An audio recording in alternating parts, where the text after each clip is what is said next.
home until what? So like the day just literally was crazy. All right, we're live. I don't know where we're live, but we are live. I'll chop some off of the end of this. Hey, if you're listening, we'll get started in just a second. I want to make sure that everything's copacetic there on YouTube. Sorry for being a couple minutes late. We had some technical difficulties. We're on round 2 of this BC preview. So if you've been sitting around and waiting, we're going to get going right in just a couple of minutes when I get a couple of things turned on, switched over, fixed up. We'll get things rolling for you. So hopefully you are good with our little bit of a delay. If you're not, if you're not good with the delay, then find another French fry podcast. Like I don't know what else to say, man. Like there's only one of us, so like you can't get away. So the people that are in here live will hear all this, but I'll chop all this off for and most people will not hear all this BS rambling. So hit the comments. You can give us a hard time, but again, it's the we're certainly blaming technology tonight. We were here. We were early. We were certainly ready, and technology was the issue. So, all right, a minute and a half into this thing. Welcome to Double Fries, No Slaw. Tonight's Boston College preview. Feels weird doing this on a Friday, but it technically is kind of the right night because we don't play for 3 more days until we get to Monday. Brought to you by Guthrie's, again, presented by BetUS. We'll give Garnet and Gold some love in a little bit as well. But, man, are you we'll talk about Garnet and Gold and Guthrie's and BetUS and all them in a minute. But, Richie, are you fully acclimated back to living on this side of the pond? I think I am. Like last night was a debacle, and then I woke up on my couch about 3:30 this morning and decided to just wake up and say, you know what, screw it, let me go into work. I was there by 5. But the good thing about that and getting to pick my own hours a little bit, I was home by 2:30, got a nice nap in, and I do feel like I'm finally adjusted back to, Eastern Standard Time and just excited. I missed all the games last night, which I'm really upset about because it looked like there's some really good ones, but just happy to be back in the body acclimating back and being, back to normal for the most part, as much as we can be at this point. I think you're TJ, you're a little younger than me, so you kind of got adjusted a little quicker than I did. But I think today was the day I needed to get that 2-hour nap after work. And then obviously texting you, getting the timeline ready for today, and really excited to talk about, BC coming up on Monday night. I think it's going to be I don't think I'm overstating things, an extremely important game for Florida State. Yeah. I got a lot of thoughts. After the way last week went. We've talked about Georgia Tech enough at this point that, man, every time I look at this, okay, I just need to get to, I'm not trying to wish the season away or anything, but like I need to get to St. Patrick's Day because like every time I look at this hat, Richie, it sends like a shiver up and down my spine. So as soon as we get to like the first St. Patrick's Day, I'll be good. Like I'll be like, oh, well, that's my St. Patrick's Day hat. That's not an Ireland hat. That's a St. Patty's Day hat, and I'll feel great. But until we get there, I just need to hide that thing in here in my office because I'm looking at it right now, and it's just like, ugh, you're getting on my nerves. So Double Fries, No Salt, brought to you by Guthrie's in Tallahassee. You can visit all 3 of their locations, 1818 West Tennessee, 2550 North Monroe, and then 2870 Appalachia Parkway. We'll be out there with Guthrie's tailgating on Monday. Space 171 in Lot 5. Come by if you're in Tallahassee. Tickets are listed right now on Eventbrite. If you go to Eventbrite, just search Double Fries No Slaw. We will come up. You search Florida State Tailgate. If you search BC Florida State, like it'll come up. Just search for anything that you think we might be listed under and find the tickets. If you have any trouble, send us a comment, send us an email, and we'll happily send that over. There is a Patreon discount if you're part of our Patreon, so go check that out if you want to save some money. I will give you a spoiler. The 1-month Patreon is significantly less than the amount of the discount. So even if you just sign up for Patreon for a month and cancel, you'll save some money. So probably shouldn't tell you all that. But we'll be out there with Guthrie's chicken and a bunch of liquor and beer, and we'll have a good time. So come hang out with us if you're around. Man, BC is an opener, Richie, and I want to get your take as we get started on this. But I went on a show this week, and I was asked what the mood is or what the mindset going into Boston College is for Florida State. And if I put one word on it, it's got to be desperation, right? And not so much in the way of like, oh, you're fighting for your life if you're Mike Norvell or anything. Like, he's built up enough goodwill to this year, nothing's happening or anything. Like, I'm not implying that, but their season is over, Richie, if they lose this game. Like, yes, in theory, could they still win out and make the ACC championship with enough chaos? Yes, I understand that. It's not happening. You lose to BC, you're probably not beating SMU, you're probably not beating Miami, you're probably not beating Clemson. To be honest, you're probably not beating Notre Dame or Florida. I know those are out of conference. They don't really matter for getting into the playoff, as an ACC champ. But yeah, you could lose to BC and then run the table and potentially finish, that'd be 11-2 as an ACC champion if enough stuff went your way. I don't think enough stuff could go your way. And I really don't think that you could find a way to beat other teams if you're losing to BC. And so I think Florida State is significantly better. We'll break this game down in a minute. But to me, it's got to be desperation. Because, again, they're not a desperate team, but if they want their season to continue, they have to find a way to win this. Find a way is not maybe the right word to, way to put that, but they have to come out and win. They have to play well, play like they're the better team, play like they're a 3-score favorite, and come out and win. Because if not, I think it's over. We're 1 week in to cut the college football season, and your season is over. Right? That wasn't even the case back in, the BCS era. You could at least fight back if you won your next 12. But yeah, so desperation's got to be the mindset, right? Yeah, outside of last year, TJ, I think 2014 was probably the last year. I guess you could argue 2015 when your season was not over in September. Obviously 2015 you had that Georgia Tech loss right before on the kick six, right before the Clemson game.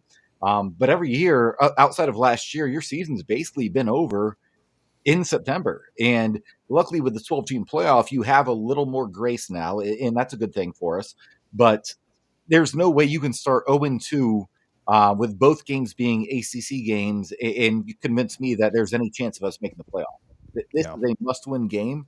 Luckily, if you're going to play another ACC team on the schedule, this is the one that I would want.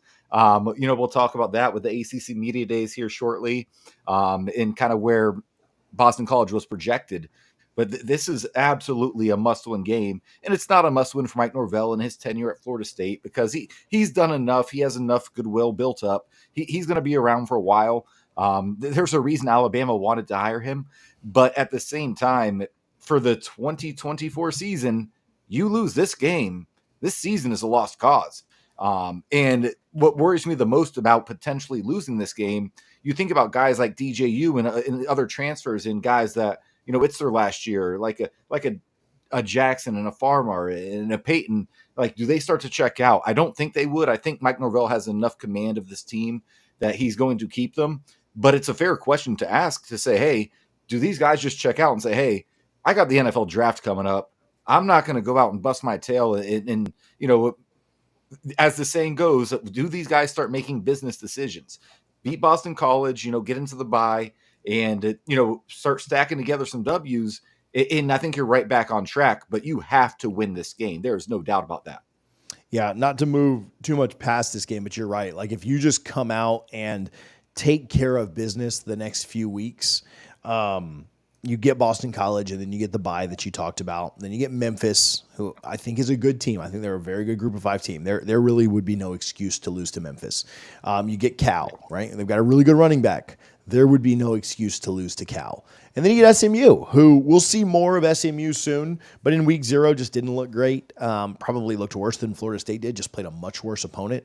Almost had a 28-point, almost as a 28-point favorite, lost.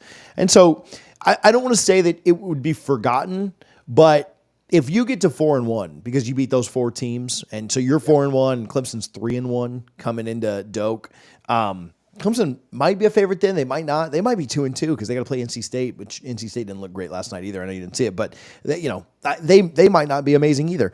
And so if you get to 4-1, nobody's going to forget about Georgia Tech, but you'll it'll be pretty far in the rearview mirror. Hey, this team's turned it around. They've turned it on. They've found ways to win. They've got 4 wins. They've got it.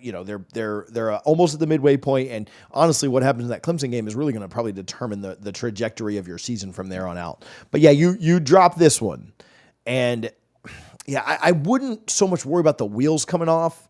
But you might just be seeing a lot of young guys playing from there on out, because it would be about getting ready for next year. I will say this, is it possible that Florida State loses to Boston College, figures things out through the bye week, and then playing those next 3 bad teams, and then goes on a run to win 10 straight games and sneaks in as the 11 or 12 seed? I won't say that's impossible if there's enough good wins on there, which I think Miami will be a good win. I think Notre Dame will be a good win. We'll see what Florida looks like later. But if you just lay waste to the rest of the schedule, maybe you could do it. But I don't have the confidence that you could actually beat those teams if you can't beat Boston College, I guess is the bigger thing, right? It's not about could you sneak in at 10-2, which, you'd have some good out of conference wins. You'd have some stuff that goes your way. But yeah, I have no confidence that you could beat other teams if you lose to Boston College. So, all right, let's talk a little bit about BC. You wrote this, BC's opener. I've talked a lot about this week, whether it's on Double Fries or the national channel or just wherever. I think it is a super, super important help to Florida State to have already played a game. Now, I know that game didn't go the way we wanted, but I think it helps Florida State to have played a game, be able to put Band-Aids, be able to put duct tape, be able to put chewing gum or whatever adhesive you need to shore up some gaps and know where you need to improve because of the way you played poorly last game, the lessons you got to learn because of that game. I think it's a lot like Duquesne in 2022. Obviously, that's a much lesser opponent, and so you probably couldn't take as much away from that. But I do think that helped Florida State when they went to New Orleans and played LSU. And I think having played Georgia Tech will help Florida State against Boston College on Monday night. I think much like that 22 LSU game as well, you're playing a coach that's in his very first year. I'm not sold on this Bill O'Brien hire at all. And so I think there's some things outside of the game itself that are pointing in Florida State's direction and certainly helping us, again, outside of just the guys hitting each other on first and second and third and fourth down. Yeah, no, and I think that's a great point. But part of the reason, if you go back and listen, I think you and I were kind of on the same page when we said that LSU game in 2022, we both liked Florida State to win that game because you had the tune-up game against Duquesne. Again, different from what we just saw in Dublin against Georgia Tech. But you had a brand new coaching staff in their very first game. In the preseason predictions, we both predicted Florida State would beat LSU. If that game were week 7, week 8, week 9, I probably would have picked LSU based on talent alone and knowing Brian Kelly is a very good coach. I don't know how good of a college coach Bill O'Brien really is. I think he partially got that job just because of his time with the Patriots and being in Boston and all of that good stuff. But I do think brand new team for the most part. They do return 15 starters, including the quarterback, but a new coach, new DC who spent most of his time in the Canadian Football League, if I remember correctly. Just a weird situation for Boston College. Florida State should win this game, and it should not be really remotely close, just because of those few factors alone. Yeah, I feel, I feel really good about that. I think that helps. Now, I would have loved to have found a way to win last week and not have to learn those lessons through a loss. We've gotten to win games at Florida State and it be ugly. And every team does that, right? That's not just us. You at times get to win games that you should have lost, and it helps you a ton. But unfortunately, in this one, it didn't. Steven, appreciate the love here. Let's see if I have a good super chat for you. Here you go, Jalen. You a recruit and you ain't going to Florida State. What you doing? We'll do one more. Put a smile on your face. Okay? Because Florida State, if we gonna do it then, we do it big then. Let's go, baby. Let's go, Steven. We appreciate the love, man. Thank you so much for supporting. Steven says, go Noles, we will get better. I think so. I think what you saw last 100%, week is not necessarily what you're going to see for the rest of the year. If anybody wants to beat Steven's donation, feel free to. Steven, we appreciate the love, man. That's super generous, and we appreciate you hanging out with us tonight. Richie, a weird one last year. Half the team had the flu, you wrote. Just about everything that could go wrong did go wrong. We were up 31-10 at one point. And, 19 straight points from Boston College. Got that thing real close real quick. They score. Actually, we had a drive and dropped a long third down pass. It was just kind of right in the receiver's hands. Drop that. Have to punt the ball. They go score. We have a fumble 6. They score again. And then cut that down to 19. Or cut it down to 2 on a 19-0 run, and all of a sudden 31-10 turning to 31-29. But Florida State found a way to win.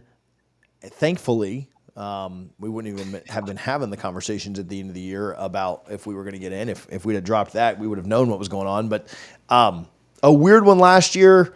Hopefully, guys not sick this season, or when we play Boston College. It feels like every year there's something when we play BC. It's either the bandana. It's the bandana game every time we play there, but it's the bandana game, which means a lot and is very special. And I'm not trying to make fun of that, but play that against somebody else, please.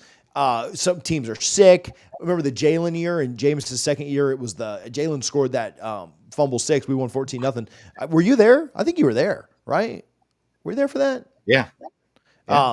I was at a bachelor party. That one, rain, snow, sleet, like everything going on. The weather was terrible. So it's always something with BC, but a weird one last year, hopefully a little bit more normal this year. Yeah, it just really was, because that you're kind of on cruise control, and then everything that seemed that could have gone wrong did, and you kind of mentioned some of it. One thing that a lot of people forget, when it was that 2-point game, I think it was a 2-point game at the time. Boston College punted. Keon Coleman misjudged the punt. It hits off his leg and thankfully goes out of bounds. Yeah, because if it stayed in bounds, that's Boston College ball, and that's probably ball game. So it was just again a weird game. One that happens every 3 or 4 years. You don't get those every single year, especially given all the circumstances, from half the team actually having the flu. Kind of like the 96 Sugar Bowl against Florida, where half the team had food poisoning. It just doesn't happen often, but the stars aligned for Boston College to win last year, and Florida State somehow hung on to win. Just looking back at Thomas Casionis' numbers, he was 20 for 33, 305 yards, 9.2 an attempt, 1 touchdown, 1 interception, with a 91 basically QBR. But at the same time, there were, I think, 2 or 3 just completely busted coverages where, he got the majority of his yards. But you cannot have that again. Like, you cannot allow that to happen again. Yeah. To Florida State's credit, they found a way to hang on and win. And, if they were playing a more formidable opponent, they probably do lose that game. But Boston College, again, you don't have a new coach this year if everything is hunky-dory in Chestnut Hill. So that's not the case right now. There's a lot going on there. So I think, this is a great spot for Florida State to catch BC in. And last year, again, just a weird game, but they did find a way to win. I think it'll be more comfortable this year. We'll get into predictions at the end of the show, but I feel good heading into Monday as of Friday night at 7:30 p.m. Yeah.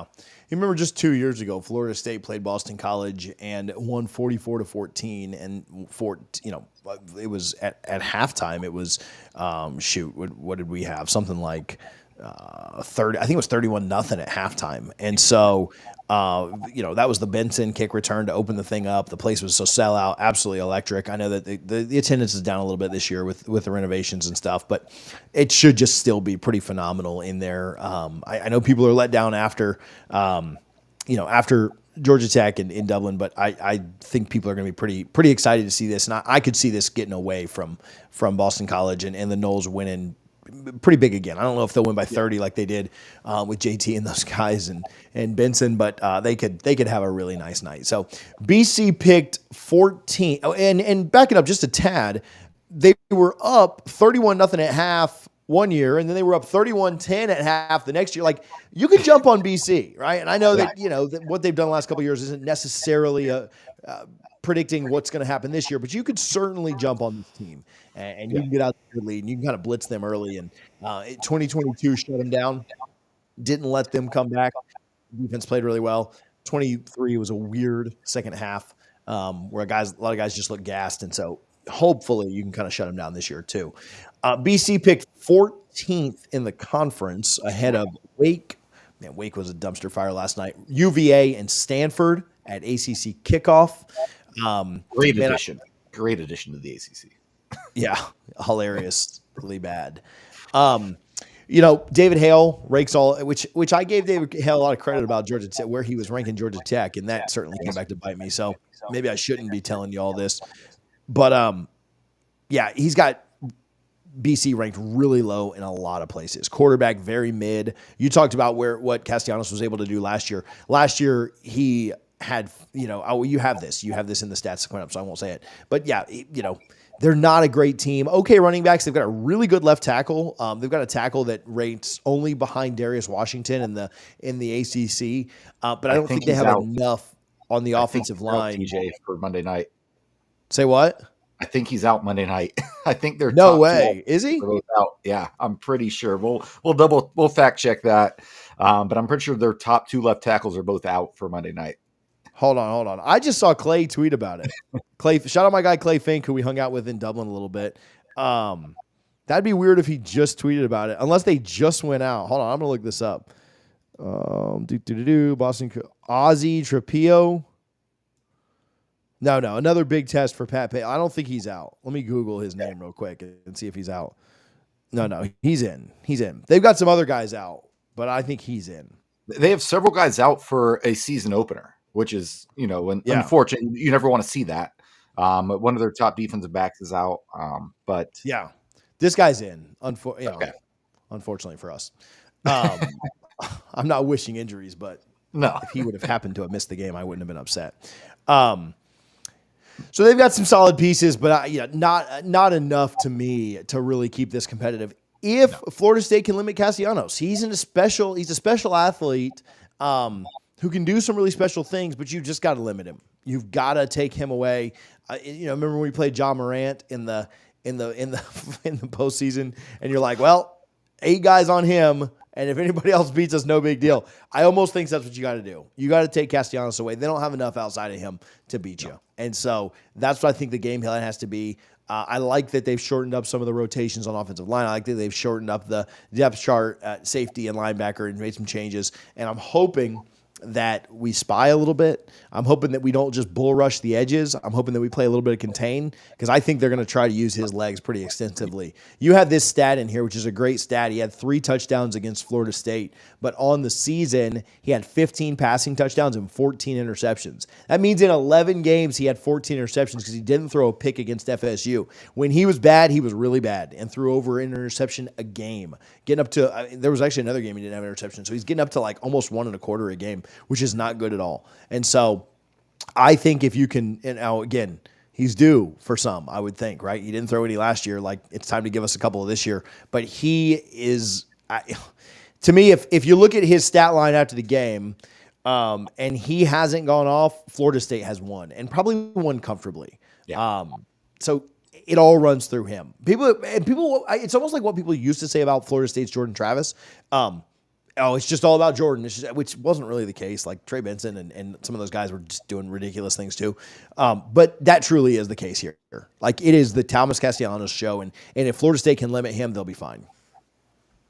Yeah, I 100% agree. They don't have a ton of weapons. They do have a solid running back room. I'll give them that. But, I'm really interested to see it, and we'll talk about this here next, about the trenches for Florida State. They kind of got bullied a little bit by Georgia Tech, which was surprising. But looking back on it, Georgia Tech does have a lot of experience on the offensive line. And again, Brent Key and his, I think he's a very good coach. I think he's a top 5 in the ACC minimum. Yeah. And he kind of, he had this team prepared to play. So if Florida State comes back and looks like, I might have, overrated them a good bit by saying they were a top 5 defensive line in the entire country. I still think they can be a top 10, top 15, but it was almost embarrassing what we saw from them in Dublin. But I do think a lot of that, again, it's first game. It's weird. You never want to overreact to any things. In every team, you typically see the most growth in any game-to-game scenario from game 1 to game 2. Do they take that step this week on Monday night in Doak and kind of get to that next level? If they come and play pissed off, I really like their chances. We'll see what happens. But yeah, I just think it's a scenario where Florida State, this is a great opportunity. Mike Norvell talks about response all the time. How do you respond to this?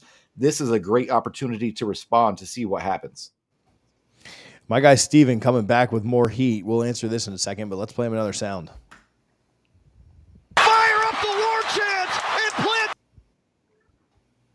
Fire up the war chant and plant the spear. Nose win. Nose win. A little upsetting that we haven't been able to hear that yet, but obviously hoping to hear Cole Haynes say that this weekend.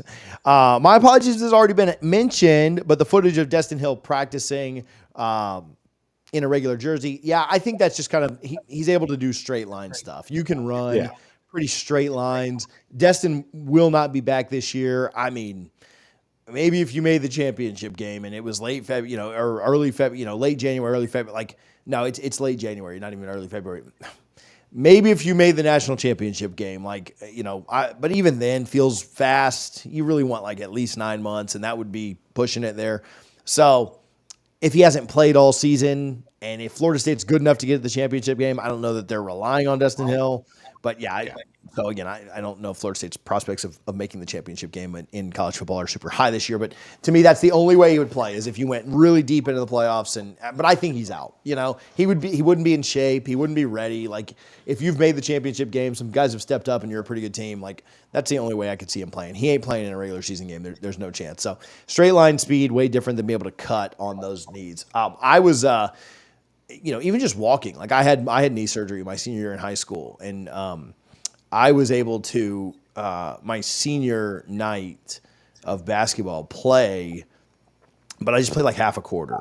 Like it was like I couldn't really play defense. We played a zone when I was in because I couldn't really cut or follow guys around or anything like that.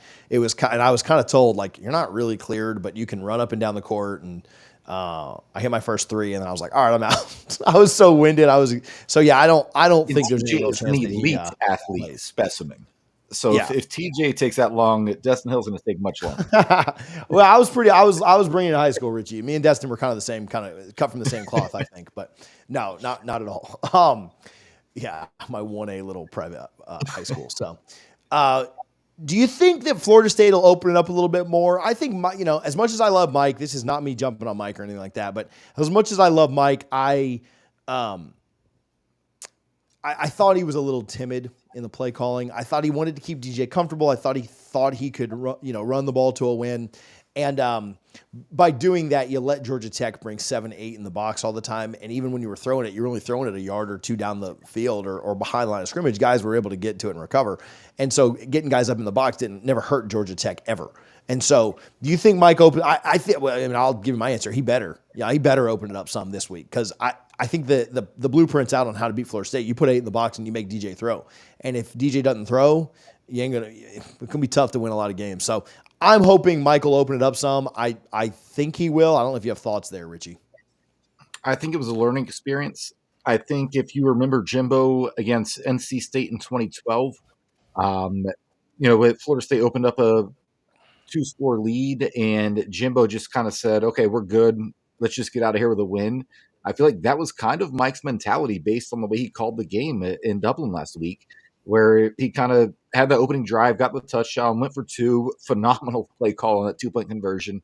But I think his mentality kind of changed a little bit to say, all right, we're going to win this game. Let's just take it easy. We're not going to do anything crazy.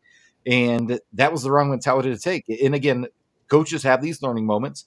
Does he learn from them? And I think this Monday will tell us a decent bit of, did he learn from them? Because he needs to, go for the neck, for lack of better words.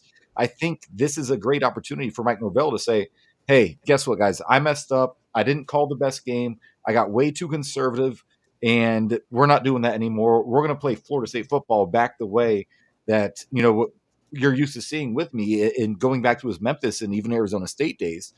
I think this is big for Mike Norvell. I think this is more important for Mike than it is for the players as a whole in terms of a bounce back game. because, again, I thought that opening drive was so perfect. I just think he thought in his mind, he's like, all right, we're winning this game. I don't want to show anything else. We're just going to take it easy. We might not blow them out, but we're just going to get this win and get out of here. And fourth quarter, you're down. And again, on that game tying touchdown, phenomenal drive, that 4th and 8 call that Norvell called, just amazing. Really good. But again, he did not call that game the entire way that way. He only picked his spots. And if he had called the entire game the way he did that first drive and that game tying touchdown drive, I think Florida State probably wins by 2 or 3 touchdowns, to be honest. But he just didn't. Again, learning experience. Let's see if he learns from it. If he does, that's awesome. If he doesn't, and we're in another dogfight in the fourth quarter this week, again, I'm not giving up on Norvell because he's more than proven himself, given what he inherited and where we are now. But I'm going to start having questions saying, like, Mike, what are we doing, man? Like, we need to make sure you run this offense. You trust Fuller to win the defense or to run the defense, but this offense needs to be better than what we saw in Dublin. Yeah, no doubt about it. It was a little discouraging, but we're not necessarily close to giving up just yet. So, would hope that the defense improves a little bit. We'll kind of move on from this a bit, and we'll maybe go into let's flip. I'm going to flip a couple of things around. Let's move on to our pick 6, Richie, just because I looked down at what time it was. We've actually had a really good conversation for like 30 minutes now. Yeah. But let's move on to our pick 6. We'll pick the Boston College game in just a moment. So hit the comments if you have questions or super chats or just want to show some love. We always appreciate that. I also love during the show. I've noticed this on a show that I watched the other day for the preview of the Canes Gators, which we'll talk about here in just a sec. I love the conversations within the conversation. Sometimes I go back and read the live chat because I can't keep up with everything. Like the super chats, like I get a big notification. I try and read the live chat if I can, but it's hard because we're running the show, we're talking, everything else. I go back and sometimes read the conversations within the conversation. So I see like Daryl and Thorne and all these guys like going back and forth with each other. Sometimes they're, not you guys, but sometimes you guys are arguing with Cane trolls and everything else. And, sometimes you're agreeing or saying that we're idiots or whatever the case is, which, all the above is true. But it's funny to go back and watch it later. So, all right, our pick 6 is brought to you by BetUS. Go to BetUS right now. The link is in our description. You get a 125% deposit match up to $2,000. BetUS, the best lines in the game. Florida State, a 17-point favorite. You can see me betting on it right now. I like the over in this game as well. We'll talk about that in a moment. But I do like the Noles a ton. I also like using BetUS. So make sure that you're using them if you're betting on the games. If you are a gambler, if you're a degenerate like me and Richie, make sure you're using BetUS. Use our code or our link, and that is in the description so you can get access to that bonus. Appreciate BetUS for their support. All right, Richie, let's go. We'll go rapid fire on these. Some big games this weekend. If you guys are watching this and you haven't gotten tired of my voice yet, I did like an hour and 40-minute preview show of all the games this weekend. All the big games that matter. Clemson, UGA, Penn State, West Virginia, Miami, Florida, Texas A&M, Notre Dame, LSU, USC, and then, of course, Florida State, Boston College over on our College Football Addiction channel. I'll link it at the end of the video. When the video's over, it'll come up automatically. But go check that out if you want to see my thoughts and me interview some people that cover those teams. Richie, Clemson, this line has been 14 for a long time, and it's dropped all the way down to 11.5 against UGA. Man, I loved UGA at 14. I love them even more at 11.5. But the line is making me kind of wonder what Vegas knows that we don't or what the bettors know that we don't. I'm sticking with UGA here, but the line movement is insane in this game. This line movement reminds me of a lot of Florida State, Georgia Tech. I'm going to take Clemson in this game just because. Outright or just the points? Just the points, the 11.5. And I might sprinkle a little on the money line. You think Atlanta, that's Georgia, that's basically a home game for them. No, they're separated by 78 miles of road from Clemson to Atlanta or to Athens. And Atlanta's even closer. It's 2.5 hour trip. It'd be like me or you, TJ, going up to Gainesville for the Florida State game. That's going to be a 50-50 crowd. I don't know much about either team heading into the season. I know the key players, obviously, But seeing the line moving like that, that tells me the Sharps are in heavy on Clemson. I think Dabo's got some magic.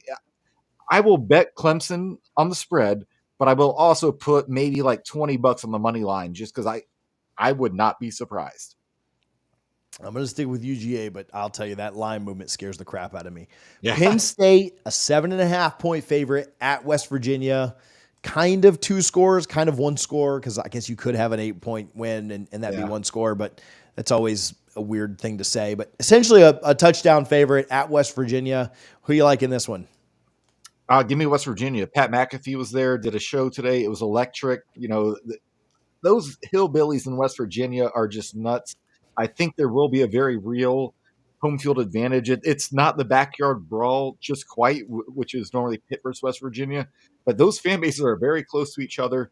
I like West Virginia to cover again, maybe sprinkle a little on the money line, but I do think Penn State wins this game.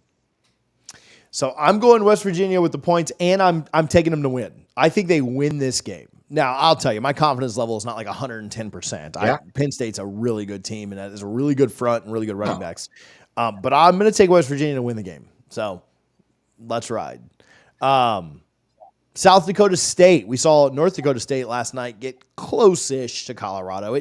They were close, but never really felt like they were going to win. South Dakota State plus 10.5 at Oklahoma State. I don't understand this line. I think Oklahoma State wins this outright. Not even outright, but I think they cover and then some.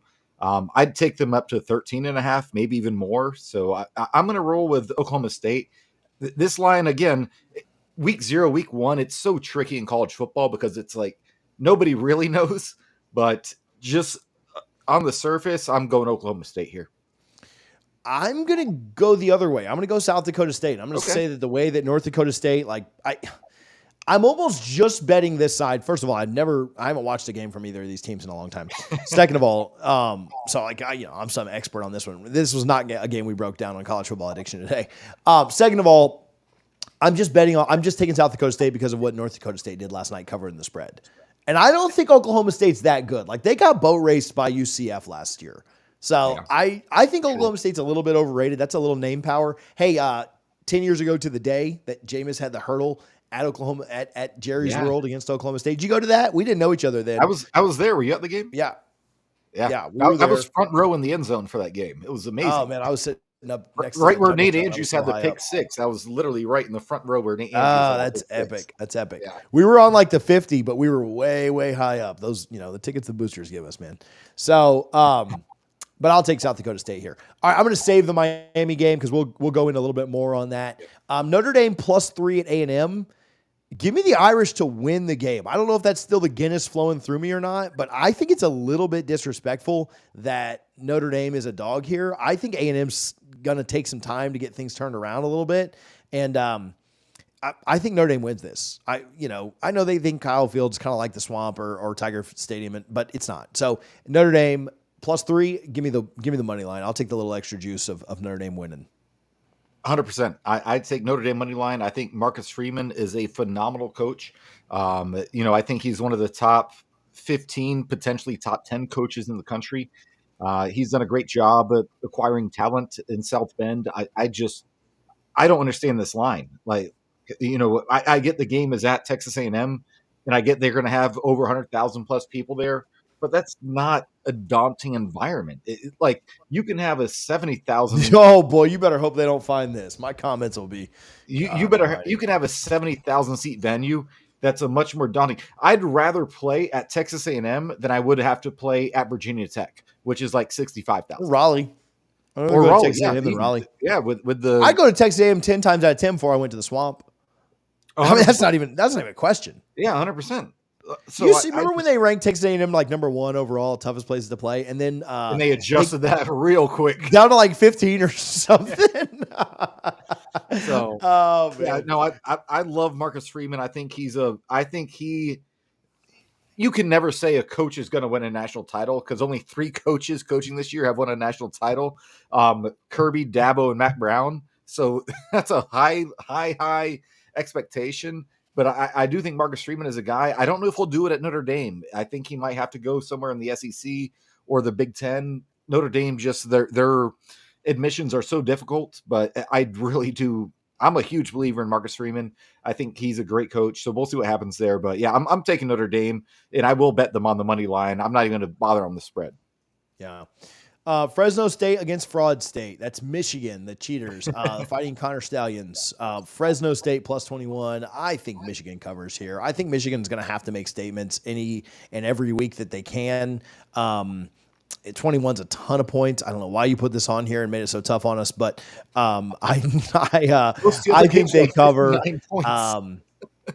I think they get it. I think they.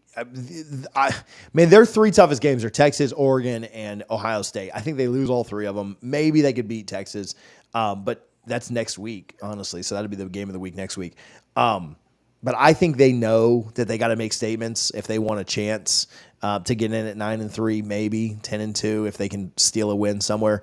I think they put pedal to the metal. I think Michigan covers here. I'm going to go Fresno. I mean, I would love to have the hook at 21.5, but at 21, even then, I just think, again, these lines are funny because when you hear Michigan, the defending national champs versus Fresno State, you would think the line would be like, 34.5, and it's at 21. Yeah. There's a reason it's right there. I'm going to take Fresno, and I'm not going to bet this personally. For the purpose of this podcast, I am going to bet it in terms of what I'm saying, but I'm not going to put any of my actual money on this game because I have no idea what's going to happen here. All right, let's talk a little Florida-Miami. So let's talk about the game, and then we'll do that spread. I might split this off into its own thing, depending on how quickly I could get it out. But Florida and Miami, as a Florida State fan, I've actually this week I've thought one way. Richie, I'm going to it. I'm going to the Swamp. Yeah. First of all, how hilarious is it that like the two things I think Florida fans are talking about more than anything is the stadium noise, like hoping that the stadium will win them the game. And then second, I think they're talking about the whiteout. Like they are so pissed that their admin is making them do a whiteout. And Miami, did you see the Miami tweet? Did you see the Miami, like No. somebody told us to wear white? Amazing. Like I hate to give the Canes credit for anything. That was phenomenal. And so Florida fans are like, they don't like the whiteout because they think like people aren't going to buy into it and not going to do it. They want to wear orange and blue because those are their colors. And I get it. I wouldn't wear white either. Great, tailgating in white sounds terrible. I'm gonna wear white to the game tomorrow, Richie. I can't wait. I texted Allie. I'm going with Allie. I'm like, hey, I got my white polo. I'm ready to go. I'm wearing white like you guys want me to. And so it's a double fries polo, but whatever. But it's a white Adidas polo. So I'm excited for that. I've heard arguments both ways for what's better for FSU, and I actually heard a new one this week. My guy Jay over at Rapid SEO host, who we do some work with on some videos through the week. He said, "Man, if we're not as good as we think we are, we might need a really quality win." And Notre Dame will give us that, but Miami could give us that too. And I'm not usually one that cheers for rivals to be good, so that when you beat them, you look better. But this might actually be a year where that matters. I think Florida State just needs to worry about the next game ahead of them, but I don't play. So I can worry about things like in week 9, week 10. Like it ain't my focus doesn't need to be on, blocking and route running and stuff. So that's not a bad argument. What I want personally doesn't matter as much as like what's better for Florida State. And I'm almost leaning that if Miami, I've thought for a long time, if Miami wins this, that's bad for the Noles. Florida State's in it with a lot more of Florida's recruits than they are Miami's. And if Napier gets canned, that probably bodes out well for Florida State, maybe grabbing one or two. So Florida and Florida State are going head-to-head recruiting-wise. Miami, again, you might need a quality win at some point. Miami could be that quality top 10 win at some point. So I don't know. I hate to flip, and I keep going back and forth, but there's some advantages to Florida winning too, and that's just smacking down Miami and not having to hear their mouth so much on the internet for the next 3 or 4 weeks. But what do you think, man? Where are you lying with this? Because I'm going back and forth on what's actually better for Florida State. So I'm not rooting for either team, obviously. I will Amen. watch the game and enjoy it. But I think it's better for Florida State if Miami wins this game. I think Florida is going to get absolutely, whooped in the back half of their schedule, to where by the time we play them, they might already be eliminated from bowl potential. Miami has a chance to, if they win this game against Florida, which I think they should, we'll get into that prediction in a second, and continues to win games. It's not a conference game. If this was an ACC game, I would want Miami to lose because we crapped the bet against Georgia Tech. So we kind of need some help now. But considering it's an out-of-conference game, and Florida has, in my opinion, at least 5 losses on the schedule already, want that Miami team to be top 15, potentially even top 10 when you play them. And if you do get that win, okay, now you're cooking with grease, right? You're okay. Well, season's back on track. Yeah, we lost to Georgia Tech, but potentially we beat Clemson, and now we beat Miami, and now okay, we're right back in the thick of the discussion.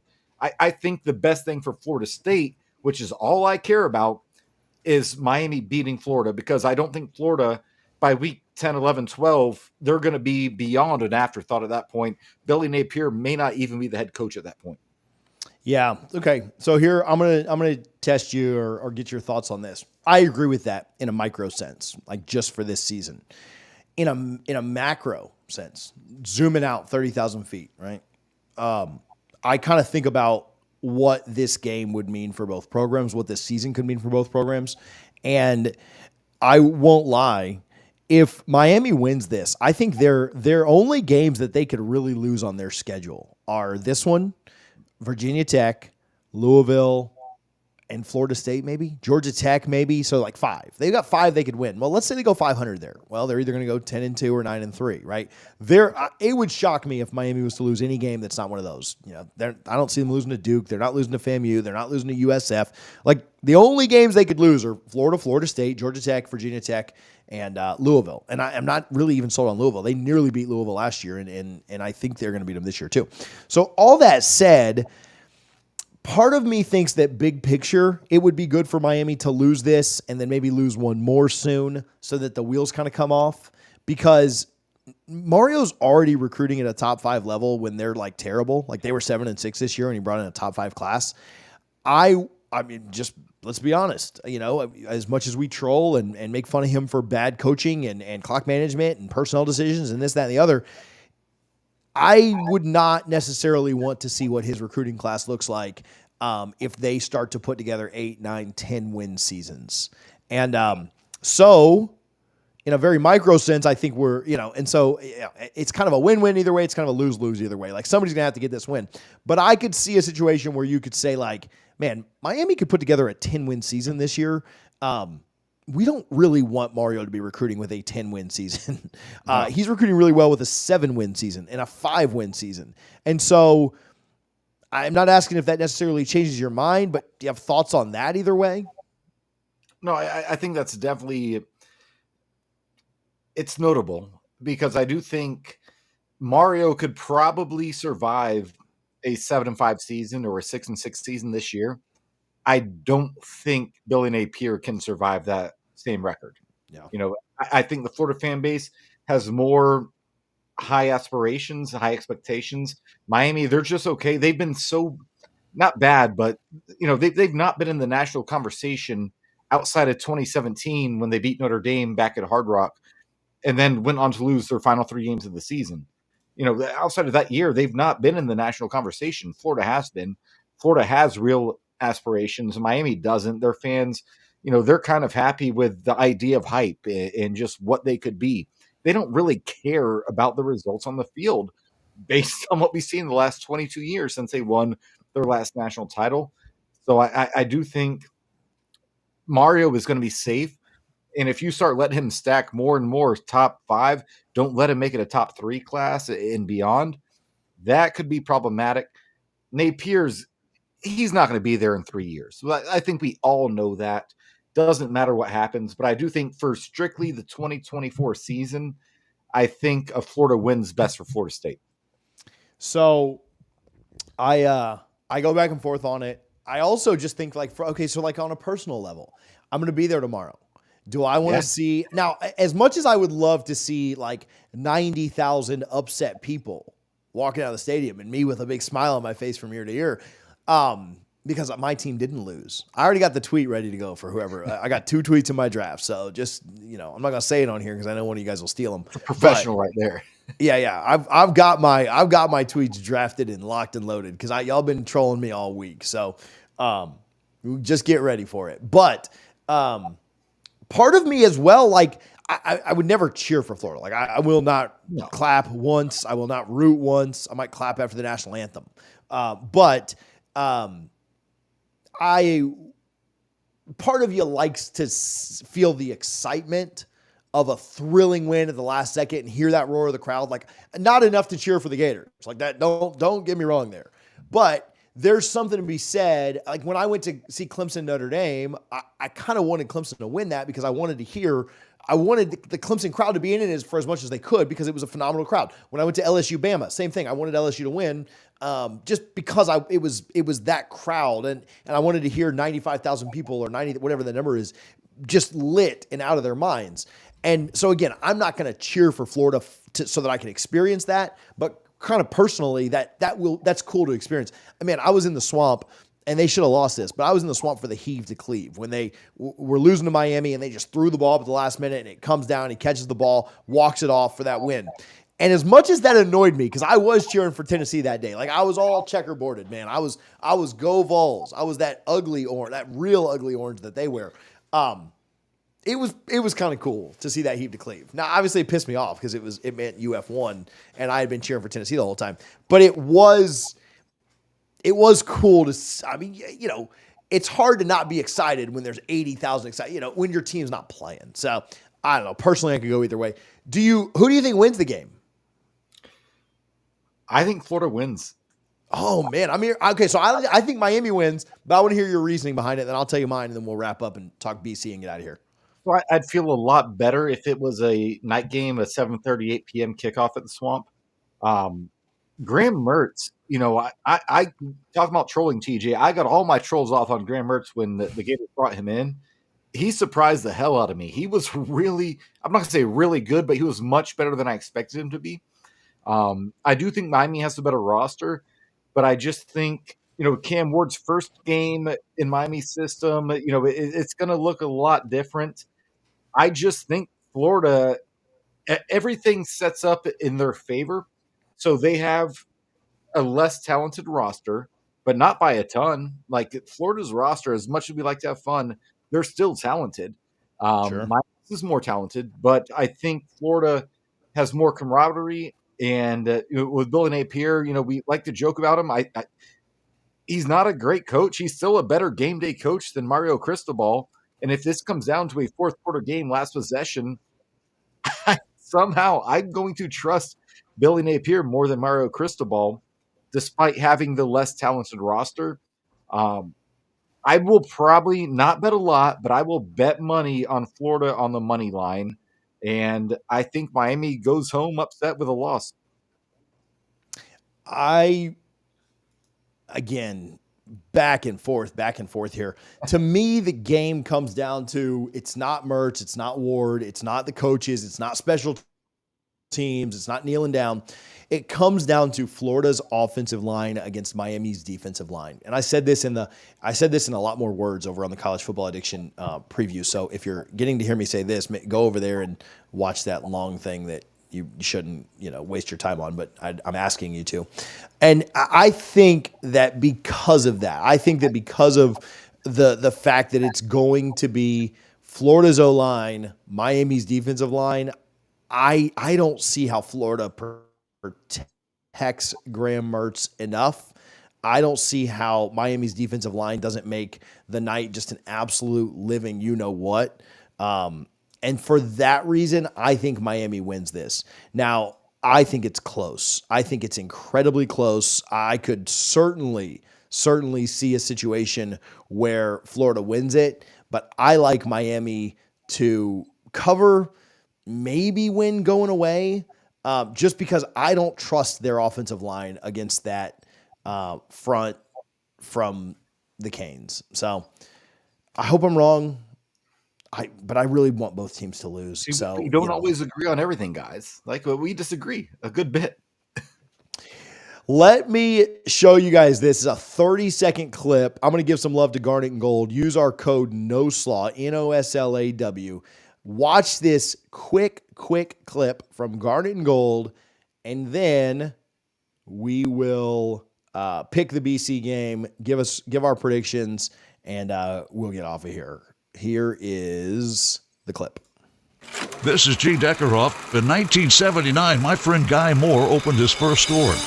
Over 45 years later, Garnet and Gold is still providing the Seminole Nation with unique ways to show their spirit. As the last locally owned FSU merchandise source in Tallahassee, we're proud to be a part of the Florida State experience and this community. If you're a Seminole like me, this is your store. Garnet and Gold. Go Noles. I saw that this week on Twitter and wanted to give them a little love because that is phenomenally put together, and I love Gene Deckerhoff, and I almost teared up when I saw it the first time. So shout out Garnet and Gold. Use our code NOSLAW, NOSLAW, for 15% off. Go by there if you're coming to town this weekend. Richie, Boston College, Florida State, 17-point favorite, 16.5, 17, somewhere in there.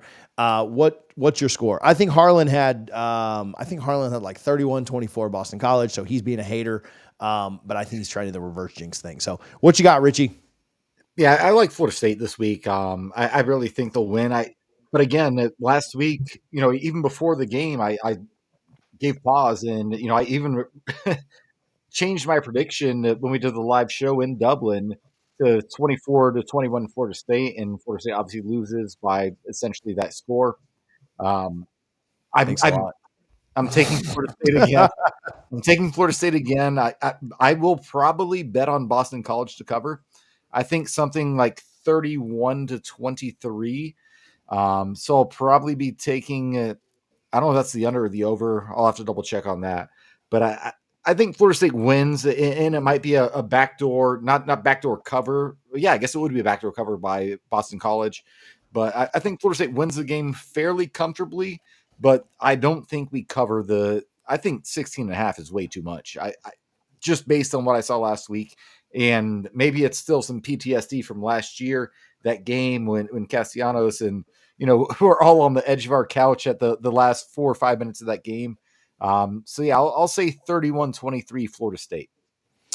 Yeah, I'll go, I'll say we do cover. I'll say something like 31-14, 38-17. Maybe I'll go 38 seems like a lot, 5 touchdowns, but 38-17, I'll say the Noles cover. What's that, a 21-point win?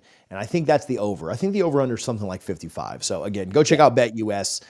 Thank them for their support, and the line is posted. Posted there.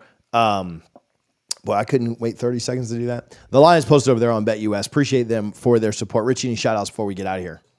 No shout-outs to us for coming back for a redemption preview podcast, and I think we crushed it today. Yeah, much better, and better viewers, better commenters. Appreciate the support, the love in the chat. Yeah, shout out for me, Garnet and Gold, Guthrie's, and of course BetUS for their support, and we appreciate you guys. Come tailgate with us. If you need any info, shoot me a message on Instagram, Twitter, Facebook, doesn't matter. Shoot me an email, tj@doublefriesnoslaw.com, and come hang out, come tailgate with us this weekend. We appreciate you guys a ton. Go Noles.